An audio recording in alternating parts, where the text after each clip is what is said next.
guys, so ngayon pala guys, mag-supply ako ng hair. Yes, kasi medyo magulo na yung hair ko. Kaya ayun, susuklayin ko. Wait, kukunin ko yung supply. Ayan, nakuha ko rin yung supply. And ano ba yan?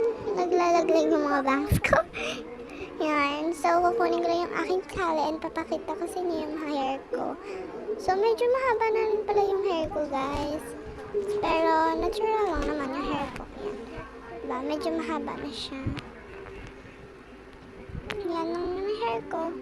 Hindi pa siya gaano kahaba, pero let's go na. So, susuklayin na natin. Okay, yan. This is my mirror and ano na siya, brush. Yan, may mirror. Yan yung mirror niya. Ito yung brush.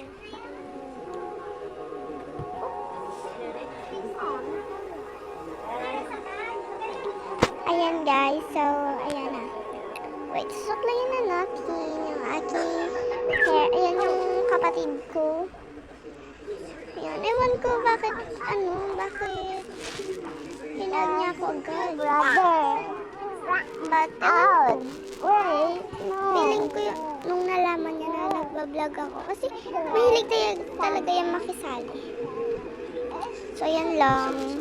Pasensya na pala guys sa background na voice background ko kasi nga maingay, nanonood sila ng TV. Yan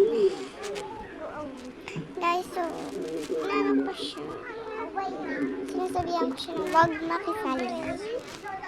Ayan, so ayan guys, ayan, gusto ko siyang kagatin ang titigil ako. Harap lang.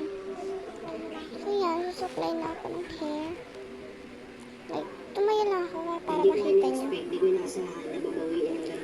So kapag nagsusuklay pala ako guys, inuuna ko yung sa ilalim bago pataas.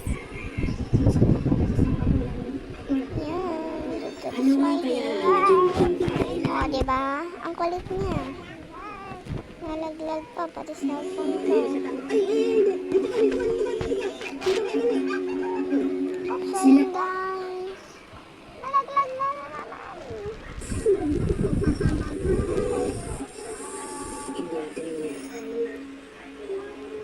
So, sa mga nagtatanong para sa akin guys kung bakit daw ako filter ng filter. So, nag-filter po ako kasi may insecurity po ako sa face ko. And, super